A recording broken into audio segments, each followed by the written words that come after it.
You know, when you think about California, it's easy to focus on the big challenges, right? Healthcare costs, the housing market, they seem endless. But here's the thing. It's also a state defined by its fight. Today, we're going to look at a few stories that show exactly how the Golden State is pushing back against its biggest crises. So, that really brings us to the big question we're exploring. Is California a state on the brink of collapse, or is it a state that's actually fighting back in a really powerful way? Let's dive into the stories and see what's really happening on the ground. All right, let's just jump right in with a number that's, well, it's huge, 3.4 million. That's how many Californians are projected to lose their Medi-Cal coverage. This really sets the stage for just how high the stakes are in this battle over healthcare. And now look at this.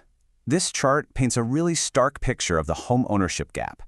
Statewide, only about 1 in 3 Black households owns their home. Compare that to nearly 2/3 of white households. That's not just a number, it's a massive systemic barrier that new policies are now trying to break down. So you've got this battle over healthcare, a huge crisis in housing. It's pretty clear this is a fight happening on every single front.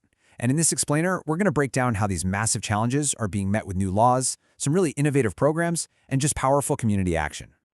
Okay, so first up, let's talk about the battle for affordability. We're looking at 2 crises that hit families right where it hurts, in the wallet. We're talking about the cost of staying healthy and the cost of simply protecting your home.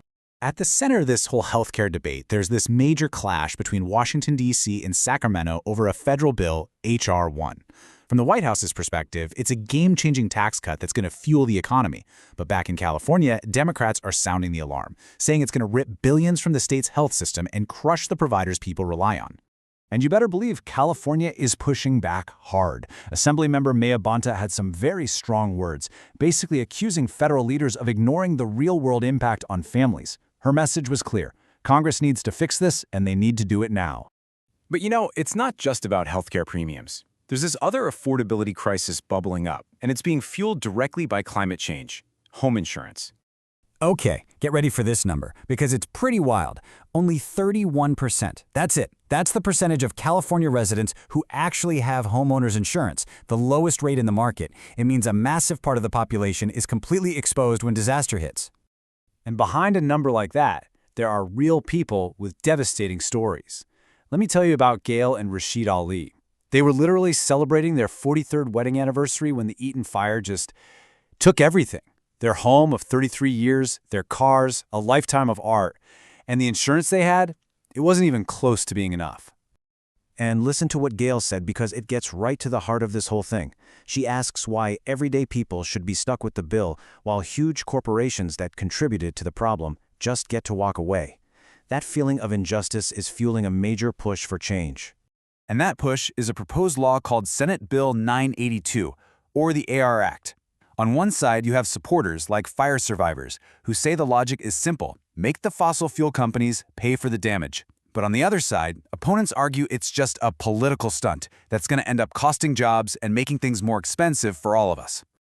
All right, so we've talked about protecting a home. But what about just getting one in the first place?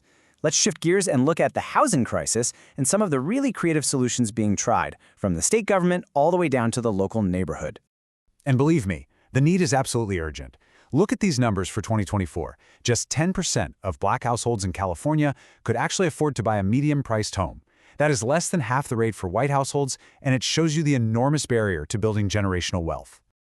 So what's the biggest roadblock for most people trying to buy a home? It's almost always the down payment, right?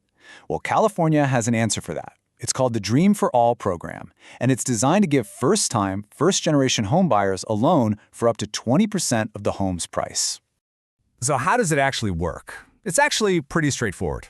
First, you get that loan for up to 20%. You use that money for your down payment. And because of that, your main mortgage is smaller, which drops your monthly payment by about $1,000 on average. That's what makes owning a home suddenly realistic, and it's the first step to building that family wealth. And the impact of this, is not just theoretical. Listen to Tiffany Smith's story. It's incredible. She says, "I come from homelessness, and now, because of this program, she went from living in her car to owning a 3-bedroom home. Her story changed from homeless to homeowner. Just wow." But it's not just about big state-run programs. Sometimes the most powerful solutions come from the ground up. Take what's happening in Inglewood, where Pastor Victor Cyrus Franklin's church is in the middle of a massive $50 million project to build affordable housing right on their own land. This has been a 7-year process to create something that lasts for generations. And why is this so desperately needed? Well, check out this number, 43%. That's how much homelessness shot up in Inglewood in just 2 years, between 2020 and 2022. This church project isn't just a nice idea. It's a direct answer to a cry for help from the community.